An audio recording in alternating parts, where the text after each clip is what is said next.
അനന്ത പത്മനാഭ സത്സംഗത്തിലേക്ക് എത്തിയിരിക്കുന്നു. ശ്രേഷ്ഠരായ എല്ലാ ഭക്തരെയും വീണ്ടും വീണ്ടും കാണാൻ സാധിക്കുന്നതിൽ വളരെ സന്തോഷം. മുഖതാവിൽ പറയുന്നതല്ല, എല്ലാം ശ്രേഷ്ഠരായ ഭക്തരാണ്. ഹരേ കൃഷ്ണ. വളരെ നല്ലതുപോലെ വാൽമീകി രാമായണം കേട്ടുകൊണ്ടിരിക്കുകയായിരുന്നു ഞാൻ. ഹരേ കൃഷ്ണ. നമുക്ക് അതിലൂടെ തന്നെ കുറച്ച് ഭാഗങ്ങളിലൂടെ നമുക്ക് വീണ്ടും പോകാം. കുറേ കാര്യങ്ങൾ നമ്മൾ ഓരോ വരികൾക്കിടയിലൂടെയും നമുക്ക് പോകേണ്ടതുണ്ട്. രാമായണം ഒരു ചടങ്ങെന്ന പോലെ പ്രത്യേകിച്ച് മലയാളത്തിൽ എല്ലാവരും വായിക്കുന്നുണ്ട്.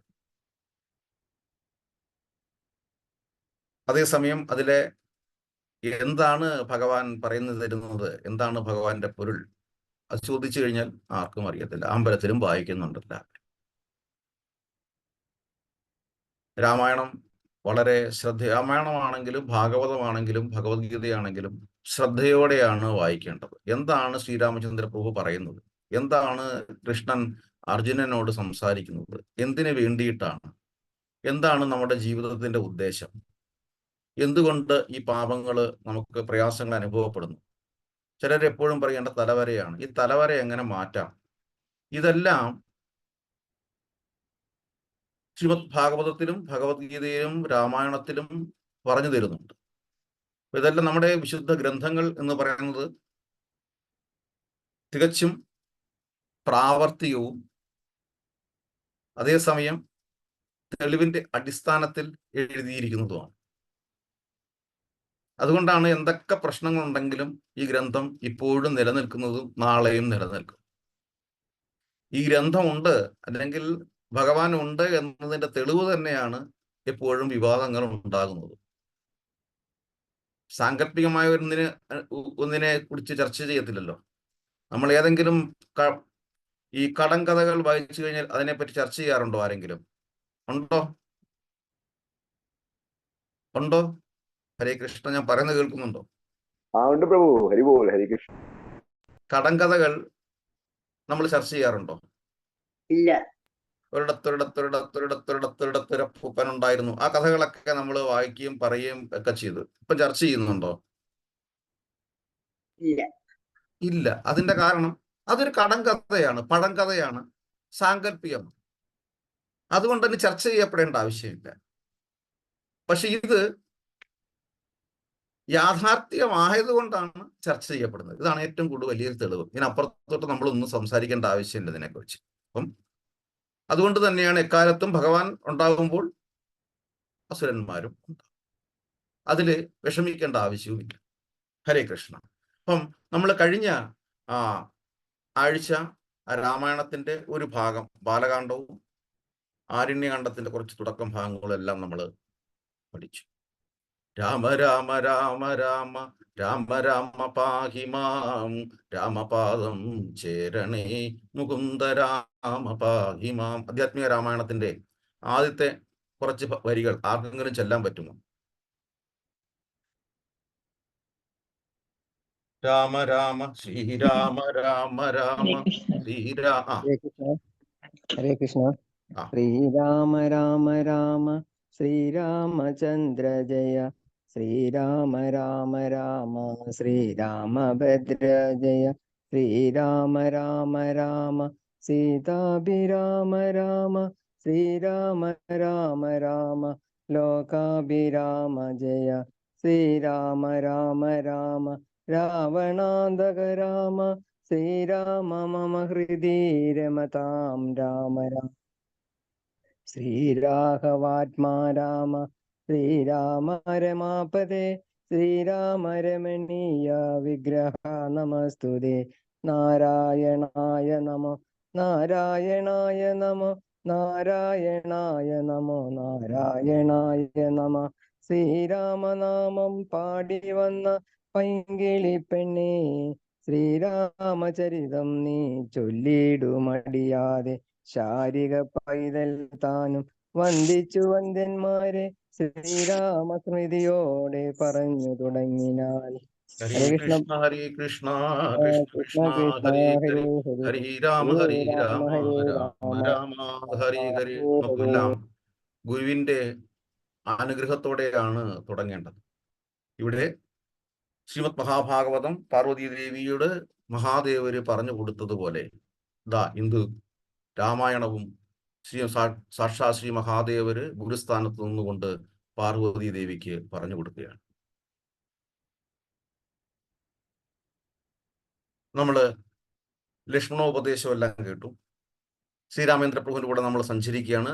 രാമായണം അഥവാ ശബ്ദത്തിലൂടെയാണ് രാമായണം തുടങ്ങുന്നത്. ശബ്ദത്തെ കുറിച്ച് തന്നെയാണ് രാമായണം പറയുന്നത്. വീണ്ടും പറയുകയാണ്, ശബ്ദമാണ് നമ്മളെ നയിക്കുന്നത്. നമ്മുടെ ജീവിതത്തിൽ നല്ല ശബ്ദങ്ങളാണ് കേൾക്കേണ്ടത്. ആ ശബ്ദങ്ങൾ ഭഗവത് നാമത്തിലൂടെ മാത്രമേ കിട്ടുകയുള്ളൂ. നല്ല ശബ്ദങ്ങൾ സത്സംഗത്തിലൂടെ മാത്രമേ നല്ല ശബ്ദങ്ങൾ കിട്ടുകയുള്ളൂ. ഗാനമേളയ്ക്ക് കേൾക്കാൻ ഒരുപാട് പേര് കാണും, പക്ഷേ ആത്മീയമായൊരു പ്രഭാഷണം കേൾക്കാൻ കുറച്ച് പേരെ കാണത്തുള്ളൂ. കാര്യം ശബ്ദത്തിന് വ്യത്യാസം. ഞാൻ ശ്രദ്ധിക്കുകയുണ്ടായി, ഉത്സവങ്ങളിലൊക്കെ പോകുമ്പോൾ നമ്മുടെ കൊച്ചു കുട്ടികളെന്നുള്ളതല്ല, ഒരു 17-18 വയസ്സുള്ള കൗമാരപ്രായമായ കുട്ടികൾ പോലും ഞാൻ അതിശയിച്ചു പോയിരുന്നു. സിനിമാ പാട്ടുകൾ വരുമ്പോൾ അവർ കിടന്നാടും. അവരുടെ ഉള്ളിന്റെ ഉള്ളിൽ ഉള്ള ഒരു അടങ്ങിക്കിടക്കുന്ന വാസന.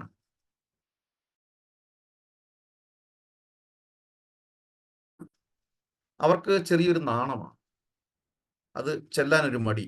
മറ്റുള്ള ആൾക്കാർ എന്ത് പറയും? ഇപ്പം സമൂഹത്തെ നോക്കിയിട്ട കാര്യമില്ല. സമൂഹത്തിൽ ഭൂരിഭാഗം വരുന്ന ജനവിഭാഗവും ആത്മീയത നഷ്ടപ്പെട്ടവരാണ്.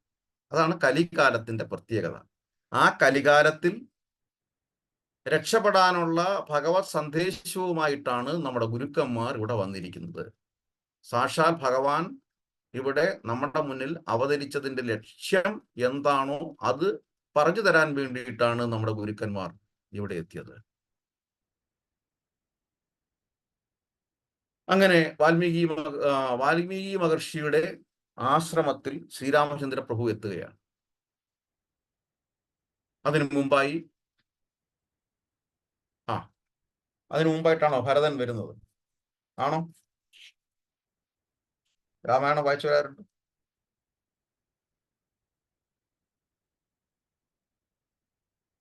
രാമായണം വായിക്കുന്നവരാരുണ്ട്? ഭരതൻ അതിന്റെ അതിനു മുമ്പേ വന്നിട്ട് പിന്നെ പിറ്റേന്ന് വരുന്നുണ്ടല്ലോ കാണാൻ വേണ്ടിയിട്ട്, വീണ്ടും എല്ലാവരെയും കൂട്ടിയിട്ട്. ഓക്കെ, ശരി, അവിടെ നിൽക്കട്ടെ. ഭരതൻ ഇടയ്ക്ക് എന്തെങ്കിലും പറയാം. അപ്പൊ അങ്ങനെ ഭരതൻ വരുന്നു, എല്ലാവരെയും കൂട്ടി. പക്ഷേ ശ്രീരാമചന്ദ്ര പ്രഭു ധർമ്മത്തിന്റെ പ്രതീകമാണ്. ധർമ്മം സാക്ഷാത് ഭഗവത് പ്രണീതം എന്ന് മാത്രമല്ല, നമ്മളെ കാണിച്ചു തരികയാണ് ഒരു പിതാവിനെ അനുസരിക്കുക എന്നുള്ളത് മക്കളുടെ ധർമ്മമാണ്. അതുകൊണ്ട് അയോധ്യ തന്നിരിക്കുന്നത് നിനക്കാണ്, എനിക്ക് തന്നിരിക്കുന്നത് കാനനമാണ്. ഇതില് ഒരു തിരുത്തൽ ആവശ്യമില്ല. അത് അച്ഛന്റെ ഇഷ്ടമാണ്. അച്ഛന്റെ ഇഷ്ടം നോക്കുക എന്നുള്ളത് നമ്മൾ മക്കളുടെ ധർമ്മമാണ്. ഇത്ര സുന്ദരമായൊരു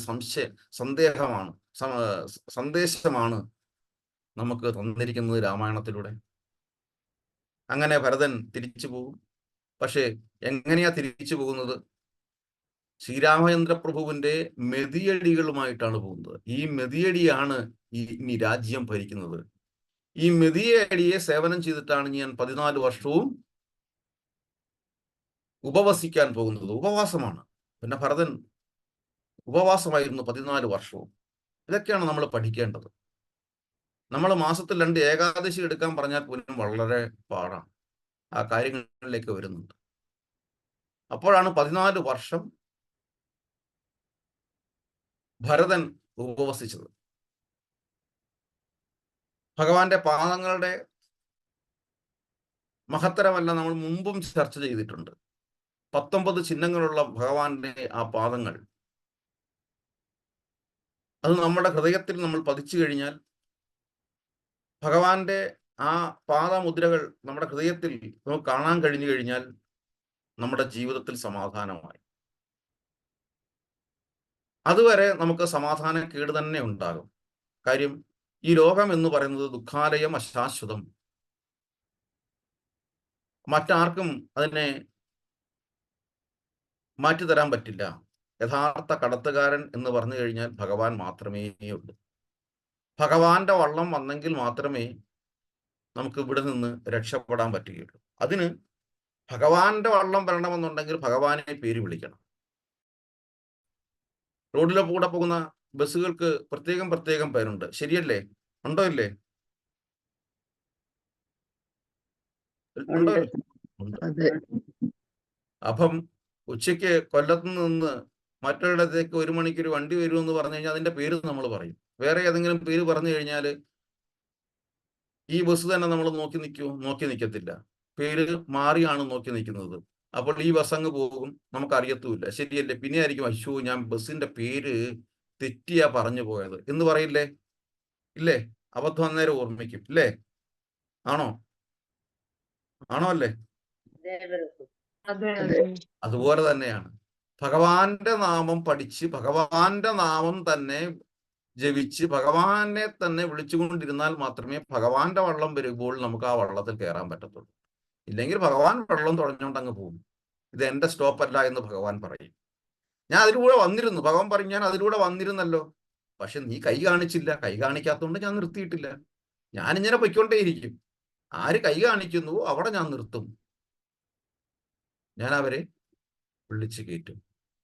സംസാരസാഗരേ മഗ്നം ദീനമാം കരുണാനിധി കർമ്മഗ്രാഹീതാംഗം മമുദ്ധാർ ഭവാർണവ. ഇല്ലെങ്കിൽ നമുക്ക് അടുത്ത ബസ് കിട്ടും, സർക്കിൾ. എന്താ സർക്കിൾ ബസ്? സർക്കിൾ ബസ് ചക്ര. എന്തോ സർക്കിൾ ബസ് അല്ലെങ്കിൽ ഷട്ടിൽ സർവീസ് കിട്ടും. ഈ 2 ഓപ്ഷനിലൂടെ നമ്മൾ ഇങ്ങനെ പൊയ്ക്കൊണ്ടേയിരിക്കും. പുനരഭിജനനം, പുനരഭിമരണം. തീരുമാനിക്കേണ്ടത് നമ്മളാണ്. വെറുതെ ഇങ്ങനെ സർക്കിൾ ബസ്സിൽ കയറി ഇങ്ങനെ കറങ്ങി അടിച്ച് തിരിച്ചു വരണോ, അതോ വെറുതെ ഷട്ടിൽ ബസ്സിൽ ഇങ്ങനെ കയറി ഇറങ്ങി നടക്കണോ, അതോ നല്ലൊരു ലക്ഷൂറിയസ് ബസ് വരുന്നുണ്ട്, സൂപ്പർ കോച്ച് ഡീലക്സ് എക്സ്പ്രസ്. അത് അതിന്റെ ഡോറ് പെട്ടെന്ന് തുറക്കത്തില്ല. വിളിച്ചു കഴിഞ്ഞാൽ മാത്രമേ അതിന്റെ സെൻസർ വർക്ക് ചെയ്യത്തുള്ളൂ. അത് നമ്മൾ കാണണം. അങ്ങനെ ഭരതൻ ശ്രീരാമചന്ദ്ര പ്രഭുവിന്റെ മതിയേടിയിട്ടൊക്കെ പോകുന്നു. വാൽമീകി ആശ്രമത്തിലെത്തുന്നു. ഈ വാൽമീകിയുടെ കഥ നേരത്തെ പറഞ്ഞതാണ്, അതുകൊണ്ട് അതും ആവർത്തിക്കുന്നില്ല. കാര്യം സമയം കുറച്ചായതുകൊണ്ട്. ഇതൊക്കെ ഇതിനൊക്കെ പറ്റി ഓരോ വരികളും ചർച്ച ചെയ്യാൻ മാസങ്ങൾ ഉണ്ട്. ഒരു PhD എടുക്കാനുള്ള വിഷയമാണ് രാമായണം. മാനേജ്മെന്റ് സ്റ്റഡീസിന് പറ്റിയതാണ് രാമായണം. അങ്ങനെ വാൽമീകി മഹർഷിയുടെ ആശ്രമത്തിൽ പ്രവേശിക്കുന്നു. വാൽമീകിയുടെ ആത്മകഥ പറയുന്നു. 2 ജന്മം, രണ്ടാമത്തെ ജന്മമാണ് വാൽമീകി മഹർഷിയുടെ. എങ്ങനെ രണ്ടാമത്തെ ജന്മം കിട്ടുന്നത്? സപ്തർഷികൾ ഭഗവാന്റെ നാമം പറഞ്ഞു കൊടുത്തിട്ട്. ഇത് തന്നെയാണ് ഹരേകൃഷ്ണ പ്രസ്ഥാനം ചെയ്യുന്നത്. ഒരുവൻ ജനിച്ചു കഴിഞ്ഞാൽ അവന്റെ വാസനകൾ പ്രകൃതിയുടെ 3 ഗുണങ്ങൾക്കനുസരിച്ചായിരിക്കും. ഈ 3 ഗുണങ്ങൾക്കനുസരിച്ച് നിൽക്കുന്നിടത്തോളം കാലം സാത്വികം നല്ല ഭാവമാണ് എന്ന് സ്ഥായിയായിട്ട് നമുക്ക് പറയാൻ പറ്റത്തില്ല. എപ്പോഴും അതിന് രാജസികവും താമസികവും ആയിട്ട് ചെറിയൊരു കണക്ഷൻ ഉണ്ട്, അത് പോകും.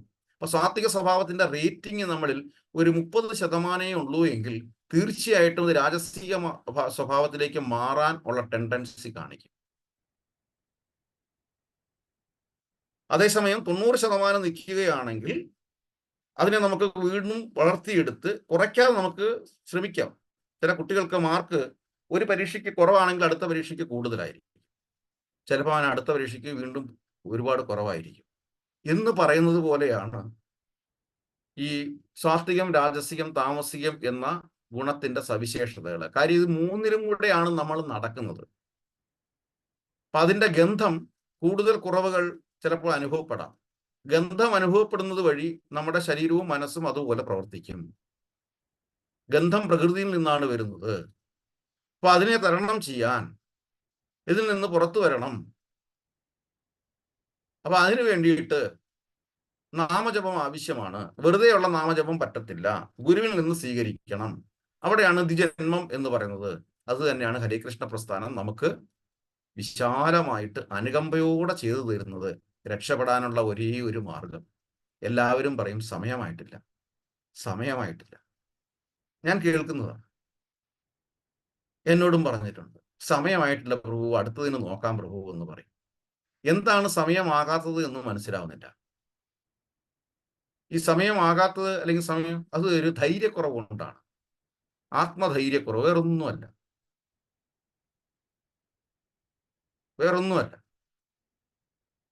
അതല്ലെങ്കിൽ പിന്നെ രണ്ടാമത്തെ കാര്യം, ഞാൻ ചില തോന്നിവാസങ്ങൾ ബോധപൂർവം ചെയ്യുന്നുണ്ട്, അതെനിക്ക് തുടർന്നും ചെയ്തുകൊണ്ടേയിരിക്കണം. ഈ രണ്ട് കാര്യങ്ങൾ കൊണ്ടാണ്. സ്വയം റിവ്യൂ ചെയ്താൽ മതി. ഒന്ന്, ആത്മധൈര്യക്കുറവ്. ഞാൻ അങ്ങനെ മന്ത്രദീക്ഷ എടുത്തു കഴിഞ്ഞാൽ പിന്നെ എന്താവും, അങ്ങനെയാണോ ഇങ്ങനെയാണോ? ഒന്നുമില്ല. മന്ത്രദീക്ഷ എടുത്തു കഴിഞ്ഞാൽ ഗുരുവിന്റെ അനുഗ്രഹത്തിലൂടെ, ഭഗവാൻ അനുഗ്രഹത്തിലൂടെ നമുക്ക് നല്ലൊരു ജീവിതമാർഗം കിട്ടും. വേറൊന്നും ചിന്തിക്കേണ്ട ആവശ്യമില്ല. പക്ഷെ രണ്ടാമത്തെ പ്രശ്നമാണെങ്കിൽ ഇത്തിരി കട്ടിയാണ്. ഞാൻ ചില തോന്നിവാസങ്ങൾ ചെയ്തുകൊണ്ടിരിക്കുന്നുണ്ട്, അതെനിക്ക് നിർത്താൻ പറ്റത്തില്ല, അതെനിക്ക് വീണ്ടും ചെയ്യണം, അതുകൊണ്ട് ഞാൻ ഇപ്പോൾ എടുക്കുന്നില്ല. അതും വേറെ ആളോട് പറയാൻ പറ്റത്തില്ലല്ലോ. അങ്ങനെ അപ്പൊ അതാണെങ്കിൽ ഇത്തിരി കട്ടിയാണ്. വീണ്ടും ഭഗവാൻ തീരുമാനിക്കും, നീ അങ്ങനെ പൊയ്ക്കോളൂ, കുഴപ്പമില്ല, പുനരഭിജനനം, പുനരഭിമരണം, സമയമാകുമ്പോൾ ഞാൻ വീണ്ടും വരാം, ഞാൻ തന്നെ നിന്നെ വിളിക്കാം. ഹരേ കൃഷ്ണ. മനസ്സിലാവുന്നുണ്ടോ കാര്യങ്ങൾ? മനസ്സിലാവുന്നുണ്ട് പ്രഭു. ചില സീരിയലൊക്കെ കാണുന്നത് പോലെ സീരിയൽ കാണാതിരിക്കാൻ എനിക്ക് പറ്റത്തില്ല. എങ്ങനെയാണ്, ഏത് രീതിയിലാണെങ്കിലും, സീരിയല് കാണണ്ടെന്നൊന്നും പറയുന്നില്ല, പക്ഷേ ഫോക്കസ്, ശ്രദ്ധ നമുക്ക് മാറേണ്ടിയിരിക്കുന്നു. എല്ലാത്തിൻ്റെയും മെയിൻ കഥാപാത്രം ഭഗവാൻ ആകേണ്ടിയിരിക്കുന്നു. ഇതാണ്. അപ്പം ഭഗവാനെ നമ്മുടെ മധ്യത്തിൽ, ജീവിതത്തിന്റെ മധ്യത്തിൽ വെച്ചുകൊണ്ട് ഒരു ജീവിതം നമ്മൾ തുടങ്ങണം. അതിന് ഗുരുവിൽ നിന്ന് മഹാമന്ത്രം സ്വീകരിക്കണം. നമാവും വിഷ്ണുപാദായ കൃഷ്ണപ്രഷ്ടായ ഭൂതലേ ശ്രീമതി ഭക്തിവേദാന്ത സ്വാമി നിധിനാമിനെ നമസ്തേ സാരസ്വതി ദേവി ഗൗരവാണി പ്രചാരിണി നിർവിശേഷ ശൂന്യവാദി പാശ്ചാത്യദേശതാരിണി നമോ മഹാവതന്യായ കൃഷ്ണപ്രേമപ്രദായതേ കൃഷ്ണായ കൃഷ്ണ ചൈതന്യ നാമിനെ ഗൗരദിശി നമഃ നമോ ബ്രഹ്മണ്യദേവായ ഗോബ്രാഹ്മണഹിതായ ജഗദ്ഹിതായ കൃഷ്ണായ ഗോവിന്ദായ നമോ നമഃ ശ്രീകൃഷ്ണ ചൈതന്യ പ്രഭോ നിത്യാനന്ദ ശ്രീ അദ്വൈത ഗദാധര ശ്രീവാസാദി ഗൗര ഭക്തവൃന്ദ ഹരേ കൃഷ്ണ കൃഷ്ണ കൃഷ്ണ ഹരേ ഹരേ ഹരേ രാമ രാമ രാമ ഹരേ ഹരി എന്ന മഹാമന്ത്രം ഒരു ഗുരുവിൽ നിന്ന് ഔദ്യോഗികമായി സ്വീകരിക്കണം. അതാണ് ശ്രീകൃഷ്ണ ഭഗവാൻ നമ്മുടെ മുന്നിൽ കാണിച്ചു തന്നത്. ആ ഭാഗങ്ങളാണ് ഇവിടെ ബുധനാഴ്ച, എല്ലാ ബുധനാഴ്ചയും ഇപ്പം വായിച്ചുകൊണ്ടിരിക്കുന്നത്. ഗുരുദക്ഷിണയെ കുറിച്ചിട്ടാണ്. അപ്പോൾ ഗുരുദക്ഷിണയെ കുറിച്ച് പറയും, വ്യാസപൂർണിമ കഴിക്കും. ഇപ്പം വ്യാസാസനത്തിൽ ഇരിക്കുന്ന, ഇപ്പം ഹരേ കൃഷ്ണ പ്രസ്ഥാനം പ്രഭാഷണം, അതായത് ക്ലാസ് ചെയ്യാൻ ഇരിക്കുന്ന ഒരാളുടെ ഇരിപ്പിടത്തെ വ്യാസാസനം എന്നാണ് പറയുന്നത്. കാര്യം, ആ വ്യാസാസനത്തിന് ഒരു മഹിമയുണ്ട്. ഈ ഇരുന്ന് സംസാരിക്കുന്ന ഒരാളുടെ സ്വന്തം കഴിവ് കൊണ്ടല്ല ഈ പറയുന്നത് ഒന്നും. ഈ നാവിൽ ഭഗവാൻ അനുഗ്രഹത്തോടെ സരസ്വതി ദേവി കടാക്ഷിക്കുന്നതും അയാളുടെ കഴിവ് കൊണ്ടല്ല, ആ വ്യാസാസനത്തിന്റെ മഹിമ കൊണ്ടാണ്. ആ വ്യാസാസനം എന്ന് പറഞ്ഞു കഴിഞ്ഞാൽ ആ ഗുരുവിനെ പ്രതിനിധീകരിക്കുന്നതാണ്. ഗുരുവാണ് അവിടെ പറയുന്നത്, ആ ആളല്ല അവിടെ പറയുന്നത്. ഈ വ്യാസാസനം വിട്ടുപോയി കഴിഞ്ഞാൽ അദ്ദേഹം പറയുന്നത് അദ്ദേഹത്തിന് അദ്ദേഹത്തിന് ഓർമ്മിക്കാൻ കൂടി ചിലപ്പം കഴിയത്തില്ല ഞാൻ എന്തൊക്കെയാ പറഞ്ഞെന്നുള്ളത്. കാര്യം, അത് വ്യാസാസനമാണ്, ഗുരുവിന്റെ അനുഗ്രഹമാണ്, ഗുരുവാണ് അവിടെ പറയുന്നത്, ആ വ്യക്തിയല്ല പറയുന്നത്. ആ വ്യക്തിക്ക് യാതൊരു കഴിവുമില്ല. മനസ്സിലാവുന്നുണ്ടോ പറയുന്നത്? ഹരേ കൃഷ്ണ, ഹരേ ബോൾ. ഹരേ കൃഷ്ണ. അപ്പോൾ വാൽമീകി മഹർഷിക്ക് രണ്ടാമത് ഒരു ജന്മം കിട്ടിയത് കൊണ്ട് ദയ എന്ന വാക്കിന് പ്രസക്തി ഉണ്ടായി. അതുവരെ ദയ എന്ന വാക്കിന് പ്രസക്തിയില്ല, അവിടെ ഒന്നും അറിയില്ല. അപ്പൊ അവിടെ വാൽമീകി മഹർഷിയുടെ പൂർവ്വജന്മത്തിൽ എന്താണോ ചെയ്തിരുന്നത് അതേ ഒരു പ്രവൃത്തി മറ്റൊരു കാട്ടാളൻ ചെയ്ത് കണ്ടപ്പോൾ അത് ദയനീയമായി വാൽമീകി മഹർഷിക്ക് തോന്നി. ആദ്യമായി സംസ്കൃതത്തിൽ ഒരു ശ്ലോകവും ഉണ്ടായി. മാനിഷാദ പ്രതിഷ്ഠാം ത്വമാഗമ ശാശ്വതീ സാമഹ യത് ക്രൗഞ്ചമിഥുനാദേഹം അവധീ കാമമോഹിതം. അരുത് കാട്ടാള, അരുത്. അതുവരെ വാൽമീകി മഹർഷി ചെയ്തോളൂ എന്നുള്ളതാണ്, ചെയ്യാം. അരുത് എന്നൊരു വാക്ക് ദയയുടെ ഒരു പര്യായമായി മാറി. അപ്പൊ ആത്മീയമായ ഒരു ലെവലിൽ എത്തുമ്പോൾ നമുക്ക് ഹിംസ ഏത്, അഹിംസ ഏത് എന്ന് തിരിച്ചറിയാൻ പറ്റുകയുള്ളൂ. ഒരു വാക്കുകൊണ്ടോ ഒരു നോട്ടം കൊണ്ടോ മനസ്സുകൊണ്ടോ പ്രവർത്തിക്കുന്നതിനെ, മറ്റൊരാളുടെ മനസ്സിനെ നൊമ്പരപ്പെടുത്തുന്നതിനെ ഹിംസ എന്ന് പറയാം. ഒരു നോക്കാട്ടെ, ഒരു വാക്കാട്ടെ, മറ്റൊരാളിനെ, മറ്റൊരു ജീവിയെ നൊമ്പരപ്പെടുത്തുന്നതിനെ ഹിംസ എന്ന് പറയാം.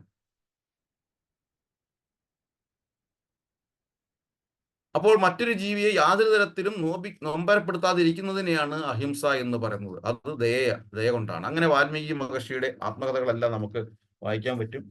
അതുപോലെ തന്നെ പിന്നെ പോകുമ്പം നീട്ടുന്നില്ല, അങ്ങനെ പോയി നമ്മൾ രാമായണത്തിന്റെ ചില ഭാഗങ്ങൾ മാത്രം നമ്മൾ എടുക്കുക. അഗസ്ത്യസ്തുതിയിലേക്ക് നമ്മൾ വരണം. ഭഗവാൻ അഗസ്ത്യ മുനിയുടെ ശിഷ്യനെയും കണ്ട് അനുഗ്രഹിച്ചിട്ട്, സുധീഷ്ണൻ അനുഗ്രഹിച്ചിട്ട് അഗസ്ത്യ മുനിയുടെ ആശ്രമത്തിൽ, അന്നത്തെ കാലഘട്ടത്തിൽ എല്ലാ വസിഷ്ഠ മുനിയുടെ ഒക്കെ മുമ്പിൽ ശ്രേഷ്ഠമായ വലിയ മഹത് ശ്രേഷ്ഠതയുള്ളതാണ് അഗസ്ത്യമുനി. അഗസ്ത്യമുനിയുടെ ആശ്രമത്തിൽ പ്രവേശിക്കുന്നു. അഗസ്ത്യമുനിക്ക് വളരെ സന്തോഷമാകുന്നു. അഗസ്ത്യമുനി ഭഗവാനെ ശ്രീരാമചന്ദ്ര പ്രഭുവിനെ സ്തുതിക്കുന്നു. ഇതിലൊക്കെ നമ്മുടെ ചില സംശയങ്ങൾ മാറാനുള്ള ചില വരികൾ അതിനകത്തുണ്ട്. സ്തോത്രം അഗസ്ത്യമുനി പേജ്.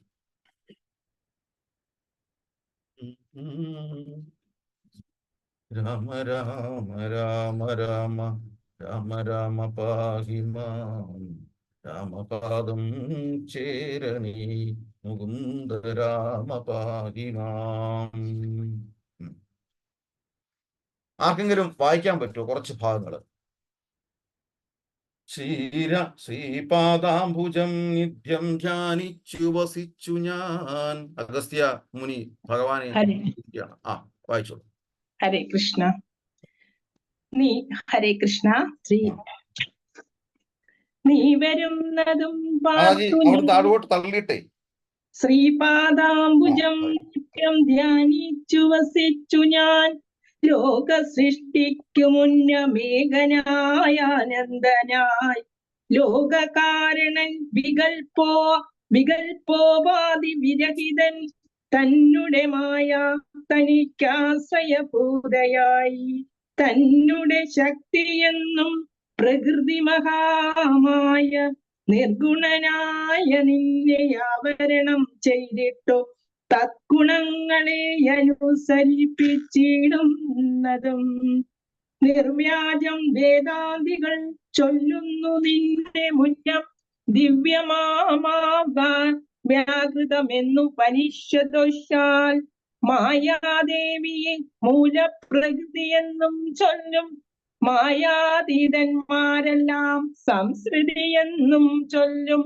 ഹരേ കൃഷ്ണ കൃഷ്ണ കൃഷ്ണ ഹരേ കൃഷ്ണ ഹരേ കൃഷ്ണ കൃഷ്ണ കൃഷ്ണ ഹരേ. ശരണാഗതിയാണ് അവിടെ ചെയ്യുന്നത്. ഇപ്പൊ നമ്മുടെ ജീവിതത്തിൽ നമുക്ക് രക്ഷപ്പെടണമെന്നുണ്ടെങ്കിൽ ശരണാഗതിയാണ് ആവശ്യം. അപ്പൊ അവിടെ ശ്രീമദ് മഹാഭാഗവതവും രാമായണവും എല്ലാം ശരണാഗതിയും മോക്ഷവും. അതുകൊണ്ടാണ് രാമായണം എന്ന് പറയുന്നത് പ്രവർത്തനം, പ്രതിപ്രവർത്തനം, മോക്ഷം, ആക്ഷൻ, റിയാക്ഷൻ, ലിബറേഷൻ. ഈ 3 കാര്യങ്ങളാണ് രാമായണം നമുക്ക് പറഞ്ഞു തരുന്നത്. നോക്കൂ, ശ്രീപാദാംബുജം നിത്യം ധ്യാനിച്ചു വസിച്ച് ഞാൻ, ലോക സൃഷ്ടിക്ക് മുന്നാമേഘനായ അനന്തനായി. ഇപ്പം എനിക്ക് അങ്ങയുടെ പാദങ്ങളെ ധ്യാനിക്കാനുള്ള അനുഗ്രഹം തരണം. ഞാൻ അങ്ങയെന്നും അങ്ങയുടെ പാദസേവ ചെയ്തു കൊള്ളാം. ഭരതൻ ശ്രീരാമചന്ദ്ര പ്രഭുവിന്റെ മെതിയടി കൊണ്ടുപോകുന്ന അതേ ഒരു രംഗം മറ്റൊരിടത്ത് നമുക്ക് കാണാൻ പറ്റും. ഓർമ്മയുണ്ടോ? നമ്മൾ യാത്ര ചെയ്തത് പാനീഹട്ടി മഹോത്സവത്തിലൂടെ മഹാപ്രഭുവിന്റെ കൂടെയാണ്. പറഞ്ഞത് ഓർമ്മയുണ്ടോ?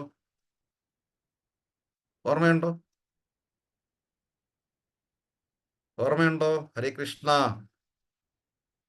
മഹാപ്രഭുവിനോടൊപ്പമാണ് നമ്മൾ യാത്ര ചെയ്തത്, നമ്മൾ പുരിയിലെത്തിയത്. ഓർമ്മയുണ്ടോ? ആരും ഒന്നും മിണ്ടുന്നില്ല. ഞാൻ പറയുന്നത് കേൾക്കുന്നുണ്ടോ? കേൾക്കുന്നുണ്ട്. കഴിഞ്ഞ ആഴ്ചകളിൽ പറഞ്ഞതല്ലേ, മഹാപ്രഭുവിനോടൊപ്പം അല്ലേ നമ്മൾ യാത്ര ചെയ്തത്? പിന്നെന്താ ഒന്നും മിണ്ടാത്തെ?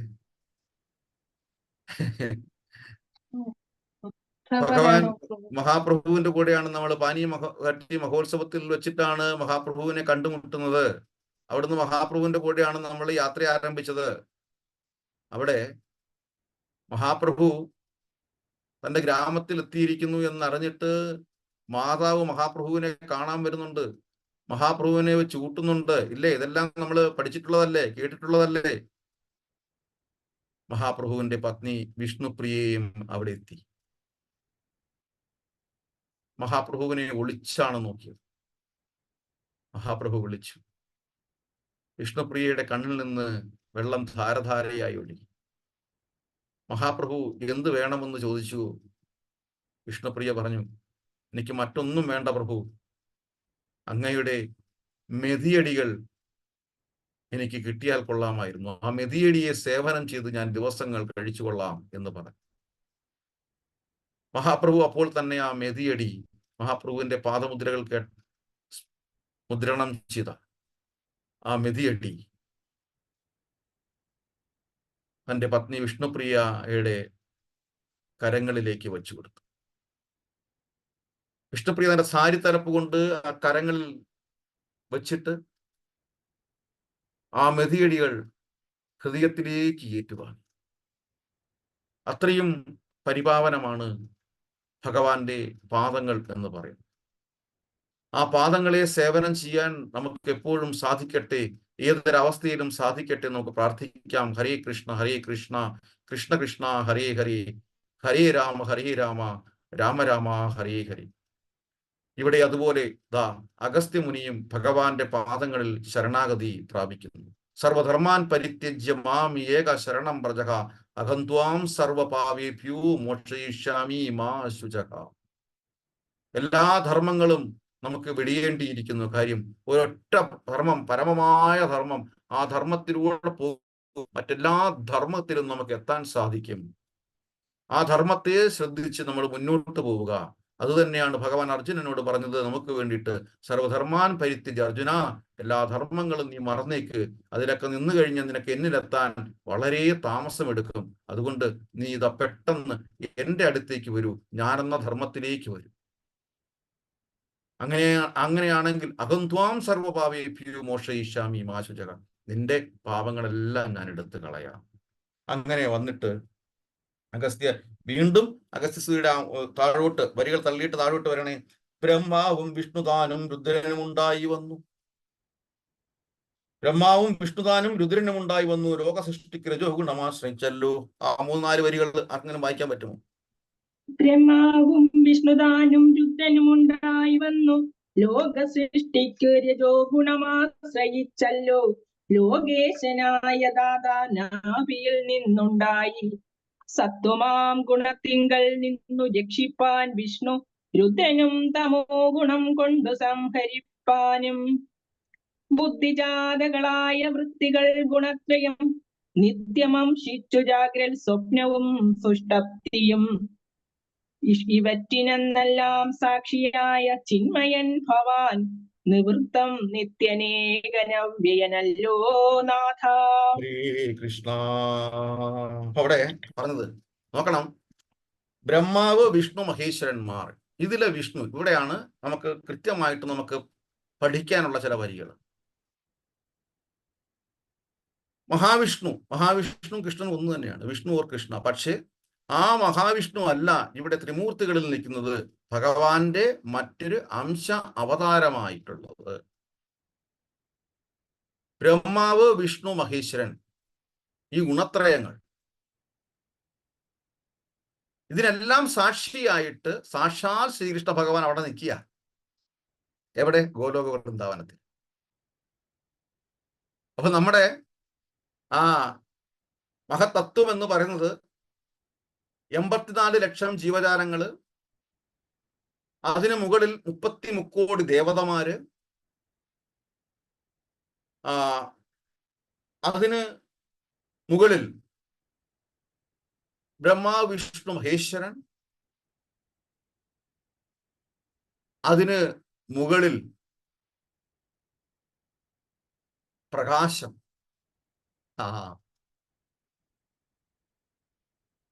അവയാണ് അവ്യക്തം എന്ന് പറയുന്നത്. അവിടെ വരെ ചില ആൾക്കാർക്ക് പോകാൻ പറ്റുകയുള്ളൂ. ബ്രഹ്മജ്യോതിസ്, പ്രകാശം, ജ്യോതിസ് മാത്രമേ ഉള്ളൂ. അവിടെ കൊണ്ട് നിൽക്കുകയാണ്. ഈ പ്രകാശത്തിൽ നിന്നാണ് എല്ലാം ഉത്ഭവിക്കുന്നതെന്ന് നമ്മൾ തെറ്റിദ്ധരിച്ചു. പക്ഷേ പ്രകാശത്തിന് ഒരു വസ്തു വേണമല്ലോ, ഒബ്ജക്റ്റ് വേണമല്ലോ. ആ ഒബ്ജക്റ്റിൽ നിന്നാണല്ലോ പ്രകാശം ഉത്ഭവിക്കുന്നത്.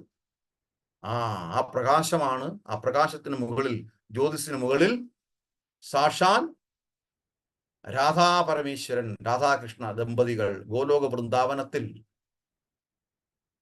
അവിടെ നിന്നുള്ള പ്രകാശമാണ് കാണുന്നത്. ആ പ്രകാശത്തിലൂടെയാണ് പിന്നീട് ഈ ഇത്രയും വരുന്നത്. ഇത് വ്യക്തമായിട്ട് ഇതാണ് മഹത്തത്വം എന്ന് പറയുന്നത്. അങ്ങനെ പിന്നീട് രാമായണത്തിന്റെ ശ്രേഷ്ഠമായ കാതലായ 2-3 ഭാഗങ്ങൾ, വളരെ കാതലായ ഒന്നാണ് ലക്ഷ്മണോപദേശം, രണ്ടാമത്തെ ലക്ഷ്മണോപദേശം. ആദ്യത്തെ ലക്ഷ്മണോപദേശത്തിൽ നമ്മൾ പഠിച്ചത് ക്രോധാത് ഭവതി സമ്മോഹ സമ്മോഹാത് ഭവതി, ഏതാ ശ്ലോകം വരുന്നത്? ക്രോധാത് ഭവതി സമ്മോഹം, സമൂഹാത് ഭവതി വിഭ്രമഃ വിഭ്രമാത് ബുദ്ധിനാശോ ബുദ്ധിനാശോ പ്രണശ്യതി. ഇതാണ് ആദ്യത്തെ ഉപദേശം ലക്ഷ്മണനോട് ശ്രീരാമചന്ദ്രൻ. രണ്ടാമത്തെ ലക്ഷ്മണോപദേശം നവവിധ ഭക്തിയെ കുറിച്ചിട്ടാണ്. എന്തിനാണ് നവവിധ ഭക്തി ആവശ്യമെന്ന് ചോദിച്ചത്? ഒരുവന് രക്ഷ നേടാൻ വേണ്ടിയിട്ട്. എങ്ങനെയാണ് ശ്രീരാമചന്ദ്ര പ്രഭു പറഞ്ഞു തുടങ്ങിയത്? എന്തിനു വേണ്ടിയിട്ടാണ് പറഞ്ഞു തുടങ്ങിയത്? ലക്ഷ്മണൻ ചേട്ടന്റെ അടുത്ത് സമീപിച്ചു, ചേട്ടാ, ഇങ്ങനെ ഒരുവന് ഈ പാപപ്രതികരണങ്ങളിൽ നിന്ന് മോക്ഷം കിട്ടും, അതിനുള്ള വഴി എന്താണ്? സാക്ഷാൽ ശ്രീരാമചന്ദ്ര പ്രഭു ഗുരുവിന്റെ സ്ഥാനത്തു നിന്നും ഭഗവാന്റെ സ്ഥാനത്തു നിന്നും നിന്നുകൊണ്ട്, അതായത് ജഗതീശ്വരന്റെ സ്ഥാനത്ത് നിന്നുകൊണ്ട് ലക്ഷ്മണനെ ശിഷ്യനാക്കിയും ഭക്തനാക്കിയും കാര്യങ്ങൾ വളരെ ലളിതമായിട്ട് അവതരിപ്പിച്ചു കൊടുക്കുന്നു, എന്താണ് ചെയ്യേണ്ടതെന്നുള്ളത്. രാമായണത്തിന്റെ കാതലായ ചില സന്ദേശങ്ങൾ നമ്മൾ പ്രത്യേകം പഠിച്ചിരിക്കണം. അല്ലെ രാമായണം ഒരു മെക്കാനിക്കൽ വർക്ക് പോലെ വായിച്ചു പോവുകയല്ല ചെയ്യേണ്ടത്. അത് നമ്മുടെ ജീവിതത്തിൽ പ്രാവർത്തികമാക്കണം. ഇല്ലെങ്കിൽ രാമായണം വായിച്ചിട്ട് നമ്മളത് പ്രാവർത്തികമാക്കിയത് മഹാ അപരാധമാണ്. എന്നാൽ പിന്നെ ഞാൻ രാമായണം വായിക്കാതിരിക്കാം. അങ്ങനെ ആത്മധൈര്യക്കുറവ് കൊണ്ട് രാമായണം വായിക്കാതിരിക്കുന്നതും അപരാധമാണ്. കാര്യം നമ്മൾ പഠിക്കേണ്ട കാര്യങ്ങൾ കൃത്യമായി പഠിച്ചെങ്കിൽ മാത്രമേ റോഡിലൂടെ വണ്ടി നല്ല രീതിയിൽ ഡ്രൈവ് ചെയ്തു പോകാൻ സാധിക്കുകയുള്ളൂ. മാപ്പിംഗ് നമുക്ക് അറിഞ്ഞെങ്കിൽ മാത്രമേ നമുക്ക്, മാപ്പിംഗ് മാത്രമല്ല, അന്തരീക്ഷം, സാഹചര്യം, അന്തരീക്ഷങ്ങൾ അറിഞ്ഞെങ്കിൽ മാത്രമേ നമുക്ക് നേരെ ചെവി ഡ്രൈവ് ചെയ്യാൻ പറ്റത്തുള്ളൂ. ശരിയോ തെറ്റോ? ശരിയാണോ? ശരിയാണ്. അപ്പം അത് പഠിച്ചെങ്കിലും അത് പഠിക്കാതിരുന്നു കഴിഞ്ഞാൽ എന്നെ കുഴപ്പമില്ലല്ലോ എന്ന് പറഞ്ഞാൽ എന്തെങ്കിലും ശരിയാവുമോ? ഇല്ല, ശരിയാവില്ല. നമ്മൾ പഠിക്കേണ്ടതാണ്. വണ്ടിക്കകത്തിരിക്കുമ്പോൾ, സ്റ്റിയറിംഗ് പഠിക്കുമ്പോൾ അതിന്റെ മാനുവൽ നമ്മൾ പഠിച്ചേ പറ്റത്തുള്ളൂ. അല്ലെങ്കിൽ റോഡിലൂടെ പോകുമ്പോൾ ആ റോഡ് നിയമങ്ങൾ നമ്മൾ പഠിച്ചേ പറ്റത്തുള്ളൂ. ചുവപ്പും പച്ചയും മഞ്ഞയും ഏതാണ്, എന്താണ്, അതിന്റെ ധർമ്മം എന്താണ്, ആ ധർമ്മം നമ്മൾ പാലിക്കേണ്ടതാണ്, നമ്മൾ പഠിച്ചേ പറ്റത്തുള്ളൂ. പഠിക്കാതെ പോയി കഴിഞ്ഞാൽ നമുക്ക് പിഴയേ ഉണ്ടാവത്തുള്ളൂ. പിഴ. അപ്പോഴാണ് പറയുന്നത് നീ പിഴച്ചവനാണ് എന്ന് പറയുന്നത്. മലയാളത്തിൽ നമ്മൾ പറയാറില്ലേ പിഴച്ചവൻ, അല്ലേ? ശരിയല്ലേ? ആണോ? അല്ലേ? പിഴച്ചവൻ. എന്തുകൊണ്ടാ പിഴച്ചവൻ എന്ന് പറയുന്നത്? ധർമ്മം സ്വീകരിക്കാതെ മുന്നോട്ട് പോകുന്നവനെ എല്ലാം പിഴച്ചവൻ എന്ന് പറയും. അങ്ങനെ പിഴച്ചവന്റെ ഒരു ജന്മമാണോ നമുക്ക് വേണ്ടത്? നമ്മളാണ് തീരുമാനിക്കേണ്ടത്. അങ്ങനെ പോകുമ്പോ വീണ്ടും പേശു മാറി.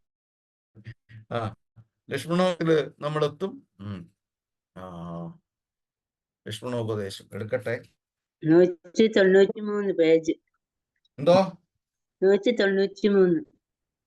193 ആണെങ്കിൽ ഇതിൽ വ്യത്യാസം വരും. 133-ലാണ്. പഴയ പുസ്തകം. മുക്തിമാർഗത്തെ അനുഷ്ഠിച്ചു തരാൻ പറയും. അങ്ങനെ ലക്ഷ്മണനോട് മുക്തിമാർഗത്തെ പറ്റി പറഞ്ഞുകൊണ്ടിരിക്കും. എന്നിട്ട് അതിനകത്ത് ചില വരികൾ മാത്രം എടുത്ത് ഞാൻ പറയുകയാണ്. ഭക്തി കൈകൊണ്ട് ഗുരുസേവയും ചെയ്തു, നിജചിത്തശുദ്ധിയും ദേഹശുദ്ധിയും ചെയ്തുകൊണ്ട് നിത്യവും സൽക്കർമ്മങ്ങൾ കിളക്കം വരുത്താതെ സത്യത്തെ സമാശ്രയിച്ച് ആനന്ദ സ്വരൂപനായി. അപ്പം പറഞ്ഞു, ഭക്തി കൈക്കൊണ്ട് ഗുരുസേവയും ചെയ്തു. ഗുരുശിഷ്യത്തിലൂടെ മാത്രമേ നമുക്ക് മുന്നോട്ട് പോകാനുള്ളൂ. അതുകൊണ്ടാണ് ശ്രീരാമചന്ദ്ര പ്രഭു ഗുരുവിന്റെ സ്ഥാനത്ത് നിന്നുകൊണ്ട് ലക്ഷ്മണനെ ഉപദേശിക്കുന്നത്. ധ്രുവകുമാരനെ നാരദ മഹർഷി ഗുരുവിന്റെ സ്ഥാനത്ത് നിന്നുകൊണ്ട് മന്ത്രദീക്ഷ കൊടുത്തത്. എന്നിട്ട് ആ മന്ത്രവുമായിട്ടാണ് ധ്രുവകുമാരൻ ധ്യാനത്തിനായിട്ട് പോകുന്നതും ആ മന്ത്രം ആവർത്തിച്ചുരുവിട്ടുകൊണ്ടാണ് ഭഗവാനെ പ്രത്യക്ഷപ്പെടുത്തിയത്, അല്ലെങ്കിൽ ഭഗവാൻ പ്രത്യക്ഷനായത്. അപ്പം ഗുരു ജീവിതത്തിൽ എപ്പോഴും ആവശ്യമാണ്. അങ്ങനെ വന്നിട്ട് ഇനി വായിക്കാനുള്ളത് വായിക്കാം, പറയാം. ആർക്കെങ്കിലും പെട്ടെന്ന് വായിക്കാൻ പറ്റുമെങ്കിൽ വായിക്കുക. ഭക്തനു നന്നായി പ്രകാശിക്കും ആത്മാവ്, നൂനം ഭക്തിക്ക് കാരണവും എന്തെന്ന് കേട്ടാലും നീ. എടുത്തിട്ടുണ്ടോ? അതിന് മുമ്പ് ഒരു വരികളിലൂടെ പറയുന്നുണ്ട്, അത് എടുത്തു വെക്കൂ. അതിന് തൊട്ട് മുമ്പ് വീണ്ടും പറയുന്നുണ്ട്, ഇഷ്ടാനിഷ്ടപ്രാപ്തിക്ക് തുല്യഭാവത്തോട് സന്തുഷ്ടനായി വിവക്ത ശുദ്ധ സ്ഥല വസിക്കണം. ഇഷ്ടാനിഷ്ടപ്രാപ്തിക്കും ഇഷ്ടവും അനിഷ്ടത്തിനെയും എല്ലാം തുല്യ ഭാവനയോടെ കാണണം. ഏതാ ഭഗവത്ഗീതയിൽ ശ്ലോകം വരുന്നത്? ഇഷ്ടവും അനിഷ്ടവും എല്ലാം ഒരുപോലെ സമഭാവനയോടെ നമ്മൾ കാണണം. തുല്യനിന്ദാസ്തുതിർ മൗനി.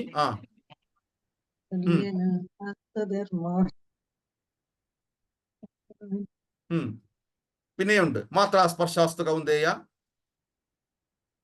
ശീതോഷ്ണസുഖദുഃഖദ.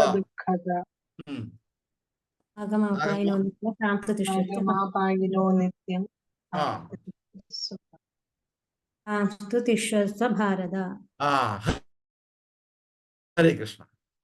ശരത്കാലത്തിന്റെയും ചൂടുകാലത്തിന്റെയും വരവും പോക്കും പോലെ ആയിരിക്കും സുഖദുഃഖങ്ങൾ ഇങ്ങനെ വന്നും പോയിക്കൊണ്ടേയിരിക്കും. നീ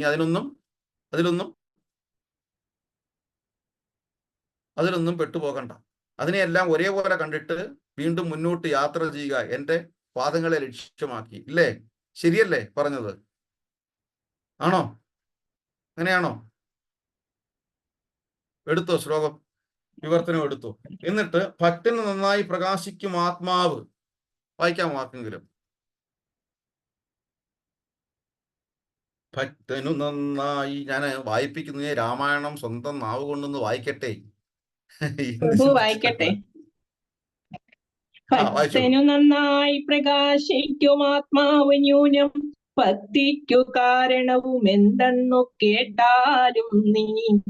മൽഭക്തന്മാരോടുള്ള നിത്യസംഗമതും മൽഭക്തന്മാരെ കനിവോടു സേവിക്കുന്നതും ഏകാദശ്യാദി വ്രതാനുഷ്ഠാനങ്ങളും പുനരാകുലമെന്നിയെ സാധിച്ചു കൊള്ളുകയുമതാ. പൂജനം വന്ദനവും ഭാവനം ദാസ്യം നല്ല ഭോജനമഗ്നി വിപ്രാണാം കൊടുക്കയുമതാ.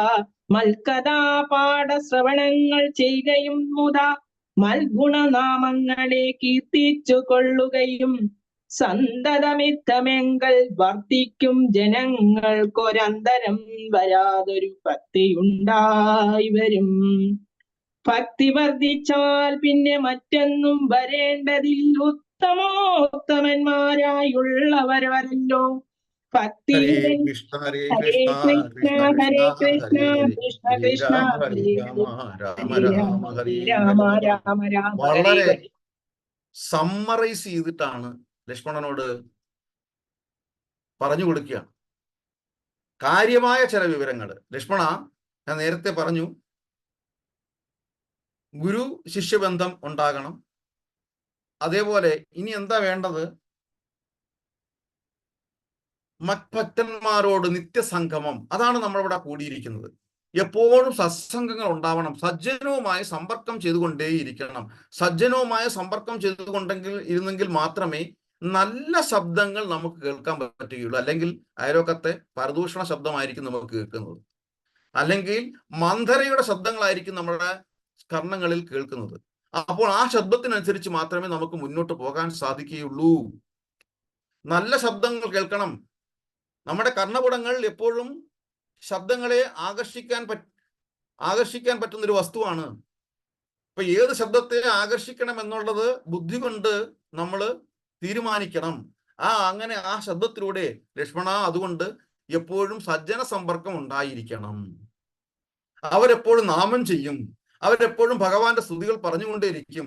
അതുകൊണ്ട് അങ്ങനെ സത്സംഗത്തിലൂടെ പോകുന്നത് ഒരുവന് കർണപുടങ്ങളിൽ ഭഗവാനെ കുറിച്ച് എപ്പോഴും കേട്ടുകൊണ്ടേ ഇരിക്കാനുള്ള ഭാഗ്യം കിട്ടും. അങ്ങനെ അവന് മുക്തി കിട്ടും. ജീവിതത്തിൽ ശാന്തിയും സമാധാനവും കിട്ടും. എന്താ ശ്രീമദ് മഹാഭാഗവതത്തില് അവസാന ശ്ലോകം പറയുന്നത്? എന്താ അവസാന ശ്ലോകം? അവസാനത്തെ ശ്ലോകം നാമസങ്കീർത്തനം യസ്യ സർവപാപ പ്രണാശനം പ്രണാമോ ദുഃഖശമനം തം നമാമി ഹരിം പരം. ആ നാമസങ്കീർത്തനം കൊണ്ട് മാത്രമേ രക്ഷപ്പെടാൻ സാധിക്കുകയുള്ളൂ. അത് തന്നെയാണ് ഇവിടെ ലക്ഷ്മണന് ശ്രീരാമചന്ദ്ര പ്രഭു ഉപദേശിച്ചു കൊടുക്കുന്നത്. എന്നിട്ട് പിന്നെ വേണ്ടത് എന്താണ്? വ്രതം അനുഷ്ഠിക്കണം, അനുഷ്ഠിച്ചിരിക്കണം. അതിന് യാതൊരു സംശയവുമില്ല. ഭീമന് പോലും അതിനൊരു എക്സ്ക്യൂസ് കൊടുത്തില്ല. ഏത് വ്രതമാണ് അനുഷ്ഠിക്കേണ്ടത്? വ്രതങ്ങൾ ഒരുപാടുണ്ട്, ധർമ്മങ്ങൾ ഒരുപാടുണ്ട്. പരമമായ ധർമ്മം ഞാനാണ്, ആ ധർമ്മത്തെ നീ പിന്തുടരൂ എന്ന് പറയുന്നത് പോലെ ഒരേ ഒരു വ്രതത്തെ എടുത്തു പറയുന്നുണ്ട്. ഏത് വ്രതം? ഏകാദശി വ്രതം. ഏകാദശി വ്രതം എടുത്തിരിക്കണം. നമുക്ക് ജീവിതത്തിൽ ശാന്തിയും സമാധാനവും കിട്ടാനുള്ള ഒരേ ഒരു മാർഗമാണ് ഈ ഉപവാസം എന്ന് പറയുന്നത്. ആ ഒരു ഉപവാസം എന്ന് പറയുന്നത് പ്രധാന വ്രതമാണ് ഏകാദശി. മറ്റെല്ലാ വ്രതങ്ങൾ എടുത്തു എന്ന് പറഞ്ഞിട്ട് ഇതിനെ കോമ്പൻസേറ്റ് ചെയ്യാൻ പറ്റത്തില്ല. 30 കോടി ദേവന്മാരെ വിളിച്ചു എന്ന് കരുതി ഭഗവാനെ വിളിച്ചു എന്ന് പറയാൻ പറ്റില്ല എന്ന് പറയുന്നത് പോലെ മറ്റ് ഏത് വ്രതങ്ങളും ഏകാദശിക്ക് കോമ്പൻസേഷൻ ആവത്തില്ല. ഏകാദശി വ്രതം ഒരുവൻ കൃത്യമായിട്ടും എടുത്തിരിക്കണം. അത് ശ്രീരാമചന്ദ്ര പ്രഭുവും ലക്ഷ്മണനോട് കൃത്യമായി പറയുകയാണ്, ലക്ഷ്മണ ഏകാദശി വ്രതം എടുത്തിരിക്കണം. പാണ്ഡവരോട് ഭഗവാൻ പറഞ്ഞു ഏകാദശി വ്രതം എടുക്കണം. ഭീമന് പോലും എക്സ്ക്യൂസ് കൊടുത്തില്ല. ഭഗവാൻ നേരിട്ട് പറഞ്ഞ നിർദ്ദേശങ്ങളാണ് ഇതെല്ലാം. സജ്ജന സമ്പർക്കം നേരിട്ട് പറഞ്ഞ നിർദ്ദേശമാണ്. ഏകാദശി വ്രതം നേരിട്ട് പറഞ്ഞ നിർദ്ദേശമാണ്. ഇതൊന്നും നമ്മൾ ഫോളോ ചെയ്തില്ലെങ്കിൽ ഭഗവാന്റെ ആളാണെന്ന് നമുക്ക് എങ്ങനെ പറയാൻ പറ്റും? എന്ന് മാത്രമല്ല, ഭഗവാന്റെ അടുത്തേക്ക് എന്നെ രക്ഷിക്കണം എന്ന് പറയണമെന്നുള്ള ഒരു ഒരു ഒരു ഒരു ഒരു നമുക്കൊരു ഒരു ചളിപ്പില്ലേ? ഉണ്ടോ? ഇല്ലേ? നമുക്കൊരു ലജ്ജയില്ലേ?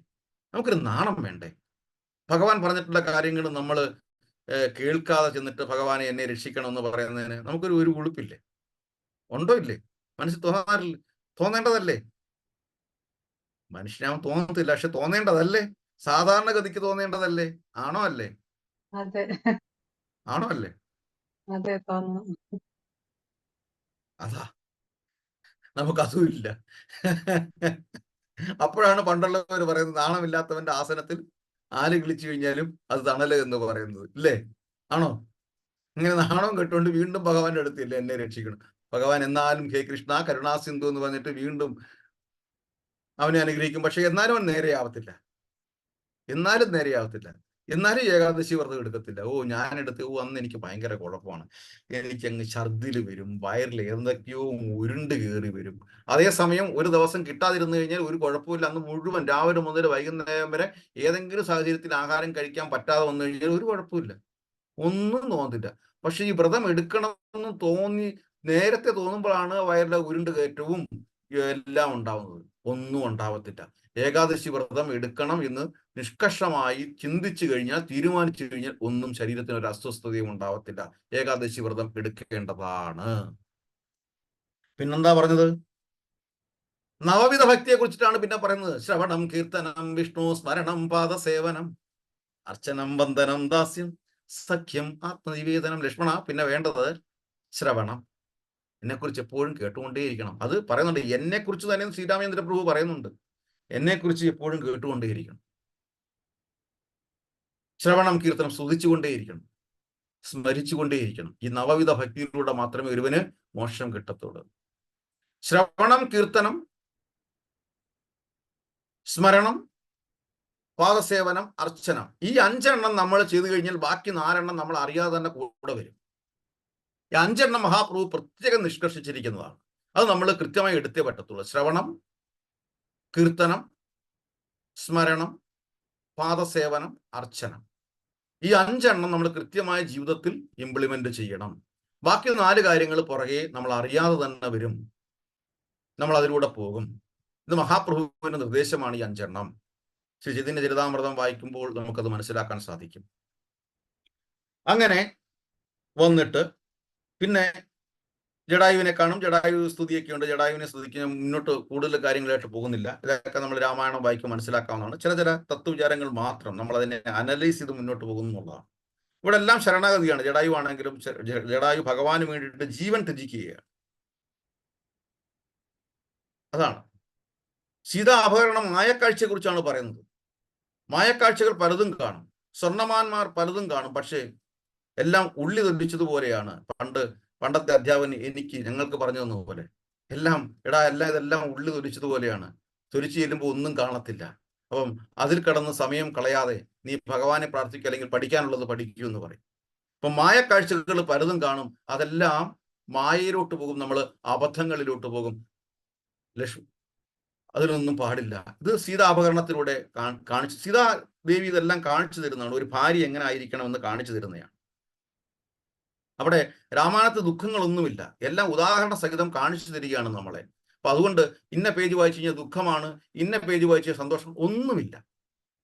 അങ്ങനെ ഒന്നേ ഇല്ല രാമായണത്തിൽ. അതെല്ലാം നമ്മുടെ സങ്കല്പങ്ങൾ മാത്രമാണ്.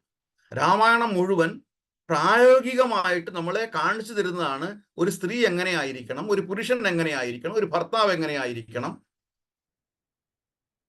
ഒരു ഭാര്യയുടെ ധർമ്മം എന്താണ് എന്നൊക്കെ കാണിച്ചു തരുന്നതാണ്. അപ്പൊ അത് കഴിഞ്ഞ് നമ്മളെ വീണ്ടും ചെല്ലുന്നതാണ് രാമായണ കാലഘട്ടത്ത് ഈ പറയുന്ന പോലെ സോക്കാൾഡ് റീജിയൻസ് ഒന്നും ഉണ്ടായിരുന്നില്ല. അതിന്റെ വ്യക്തമായ ഉദാഹരണമാണ് 4 വർണ്ണങ്ങൾ മാത്രമേ ഉണ്ടായിരുന്നുള്ളൂ: ബ്രാഹ്മണൻ, ക്ഷത്രിയൻ, വൈശ്യൻ, ശൂദ്രൻ. അത് കൃഷ്ണൻ വളരെ കൃത്യമായിട്ട് പറയുന്നുണ്ട്. എങ്ങനെയാണ്? ചാതുർവർണ്ണ്യം മയാ സൃഷ്ടം ഗുണകർമ്മ വിഭാഗശഃ. ഇന്ന് നമ്മുടെ ഭരണഘടന പ്രകാരം നമ്മുടെ സർട്ടിഫിക്കറ്റ് എഴുതുന്ന ഒരു ജാതിയും ഉണ്ടായിരുന്നില്ല. ഇത് പ്രത്യേകം മനസ്സിലാക്കണം. ഒരു ജാതിയും ഉണ്ടായിരുന്നില്ല. പല വിവാദങ്ങളിലൂടെയും പോകുന്നു. നമ്മൾ കൃത്യമായ ഒരു ഉത്തരം നമ്മുടെ മനസ്സിലുണ്ടായിരിക്കണം. നമ്മളോട് പറയാൻ ഒരു ജാതിയും ആ കാലഘട്ടത്തിൽ ഉണ്ടായിരുന്നില്ല. തന്റെ ഗുണത്തിന്റെയും കർമ്മത്തിന്റെയും അടിസ്ഥാനത്തിൽ ബ്രാഹ്മണൻ, ക്ഷത്രിയൻ, വൈശ്യൻ, ശൂദ്രൻ, എത്രയോ. നായയുടെ സ്വഭാവം കാണിക്കുന്നവനെ സിംഹം എന്ന് പറയാൻ പറ്റുമോ? പറയാൻ പറ്റുമോ? പറയത്തില്ല. അപ്പൊ നായയെ കണ്ടു കഴിഞ്ഞാൽ നായ എന്ന് മാത്രമേ പറയാൻ പറ്റൂ. അപ്പൊ നായക്കൊരു പ്രവൃത്തിയുണ്ട്. ആ നായയുടെ പ്രവൃത്തികൾ മറ്റൊരാൾ കാണിക്കുമ്പോൾ അവരെ നായ എന്ന് വിളിക്കാൻ തോന്നും നമുക്ക്. ഇത്രയേ ഉള്ളൂ കാര്യം. അതുപോലെ ബ്രാഹ്മണനും ക്ഷത്രിയനും വൈശ്യനും ശൂദ്രനും അതിൻ്റെതായ സ്വഭാവ ഗുണങ്ങളുണ്ട്.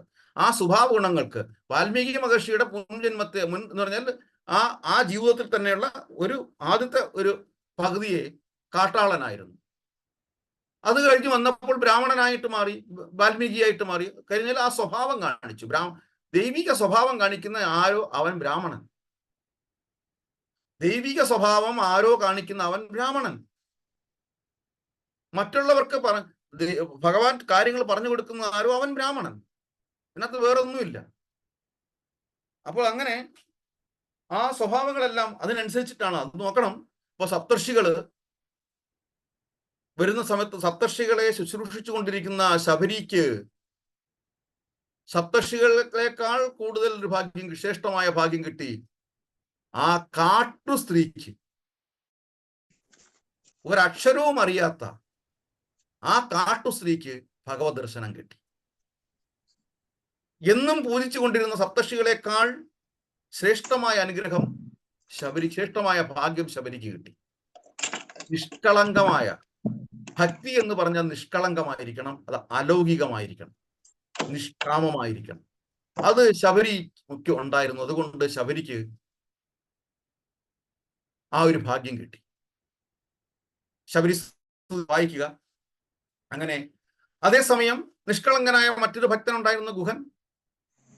ശബരി അതായത് ഓരോ നിഷ്കളങ്കമായിട്ടാണ്. ഓരോ പഴത്തിന്റെയും രുചി ശ്രീരാമചന്ദ്ര പ്രഭുവിന് പൊളിച്ചതും കഴിച്ചതും ഒന്നും കൊടുക്കാൻ പാടില്ലല്ലോ, നല്ല ശ്രേഷ്ഠമായ മധുരമുള്ളത് മാത്രം കൊടുക്കണമല്ലോ എന്നുള്ള നിഷ്കളങ്കമായ മനസ്സുകൊണ്ട് ശബരി അത് കടിച്ചു നോക്കിയ ആ നിഷ്കളങ്കത കൊണ്ട് ശ്രീരാമചന്ദ്ര പ്രഭു അതുപോലെ അത് സ്വീകരിക്കുകയാണ്. നിവേദ്യം സ്വീകരിച്ചു കഴിഞ്ഞു. കടിച്ച നിവേദ്യം സ്വീകരിച്ചു. അതേസമയം ഗുഹൻ ഭഗവാന്റെ ഭക്തനായിരുന്നു. ഗുഹൻ കൊടുത്ത നിവേദ്യം മാംസം സ്വീകരിച്ചില്ല. നമ്മൾ തിരിച്ചറിയണം. നിവേദ്യം കൊടുക്കുന്നതിനകത്തും ചില അർത്ഥങ്ങളുണ്ട്. പത്രം പുഷ്പം ഫലം തോയം യോമേ ഭക്തിയ പ്രയച്ഛതി തദഹം ഭക്തി ഉപഹൃതം അശ്നാമി പ്രയതാത്മനഃ. ഭക്തിയോടെ തരുന്ന ഏതൊന്നും എന്ന് പറഞ്ഞിട്ടില്ല. പത്രം പുഷ്പം ഫലം തോയം. പത്രം പുഷ്പം ഫലം തോയം. അപ്പം ആ പത്രം, പുഷ്പം, ഫലം, ഈ 4 വർഗങ്ങളെ കുറിച്ച് മാത്രമേ പറഞ്ഞിട്ടുള്ളൂ. ഈ 4 വർഗങ്ങളിലുള്ളത് അത് മതി എനിക്ക്. എനിക്ക് അത് ഭക്തിയോടതാ, അല്ല വേറൊന്നും എനിക്ക് വേണ്ട, അത് ഭക്തിയോടതാ. ഗുഹൻ അത് മനസ്സിലായിട്ടില്ലായിരുന്നു. അപ്പോഴാണ് രാമായണത്തിൽ ചില പറയും ശ്രീരാമചന്ദ്ര പ്രഭു മാംസം കഴിച്ചു. എങ്ങനെ മാംസം കഴിക്കാനാ? നാട്ടുജാതിക്കാരനായിരുന്നു മാംസം കഴിക്കാൻ. ഇതാണ്. അപ്പോൾ നമ്മൾ രാമായണത്തെ അനലൈസ് ചെയ്ത് വായിച്ച് പഠിച്ച് മുന്നോട്ട് പോകുമ്പോൾ മാത്രമാണ് നമുക്ക് അതിനുള്ള ഉത്തരം കിട്ടുന്നത്. അപ്പൊ ശ്രീരാമചന്ദ്ര പ്രഭു അപ്പം അവിടെ ഹനുമാൻ സ്വാമി അവിടെ ഉപദേശിക്കുന്നുണ്ട് ഗുഹന്റെ അടുത്ത്. അങ്ങനെയല്ല, എന്റെ ഭക്തിയൊക്കെ ഇഷ്ടമാണ്, ശ്രീരാമചന്ദ്ര പ്രഭുവിനും ഇഷ്ടമാണ്, പക്ഷെ ശ്രീരാമചന്ദ്ര പ്രഭു ഇത് കഴിക്കില്ല. ഇത് മറ്റൊരു ജീവിയുടെ ശരീരമല്ലേ, ഇതെങ്ങനെ ശ്രീരാമചന്ദ്ര പ്രഭു കഴിക്കാൻ പറ്റും? അവിടെയാണ് ഗുഹൻ അത് തിരിച്ചറിവുണ്ടാകുന്നത്. നമ്മൾ ഇത്രയും കേട്ടിട്ട് നമ്മൾ ഇതുവരെ ആ ഒരു റിയലൈസേഷനിലേക്ക് എത്തിയിട്ടില്ല. നമ്മൾ എന്ന് പറയുന്നത് നമ്മുടെ സാധാരണ ജനങ്ങൾ ആ ഒരു റിയലൈസേഷനിലേക്ക് എത്തിയിട്ടില്ല. അതാണ് ജീവിതത്തിന്റെ ഏറ്റവും വലിയ അപചയം എന്ന് പറയുന്നത്. രാമായണം വായിച്ചു കഴിഞ്ഞാൽ പോലും ആ റിയലൈസേഷൻ എത്തത്തില്ല. കാര്യം നമ്മുടെ നാവിന്റെ രുചിയെ ത്യജിക്കാൻ നമ്മൾ തയ്യാറല്ല. അതുകൊണ്ട് നമ്മൾ എപ്പോഴും അതിനെക്കുറിച്ച് നമ്മൾ ന്യായീകരിച്ചു കൊണ്ടേയിരിക്കും. പക്ഷെ ഗുഹൻ ന്യായീകരിച്ചില്ല. ആ നിമിഷം ഗുഹൻ അത് ഉപേക്ഷിച്ചു എന്ന് മാത്രമല്ല, ഗുഹന്റെ പ്രജകളെയും ഉപദേശിച്ചു, നിർദ്ദേശിച്ചു ഉപേക്ഷിക്കാൻ. അവർ അതേപോലെ അനുവർത്തിക്കുകയും ചെയ്തു. അപ്പൊ അനുവർത്തനം, ഭഗവത് കാര്യങ്ങൾ കേൾക്കുക, അത് അനുവർത്തിക്കുക എന്നുള്ളതാണ് ജീവിതത്തിൽ ശാന്തിയും സമാധാനവും കിട്ടാനുള്ള ഏക മാർഗം. വാഞ്ചാകൽപതരൂപ്യച്ച കൃപാ സിന്ധൂഭ്യേവ ച പതിതാനാം പാവനേഭ്യോ വൈഷ്ണവേഭ്യോ നമോ നമഃ.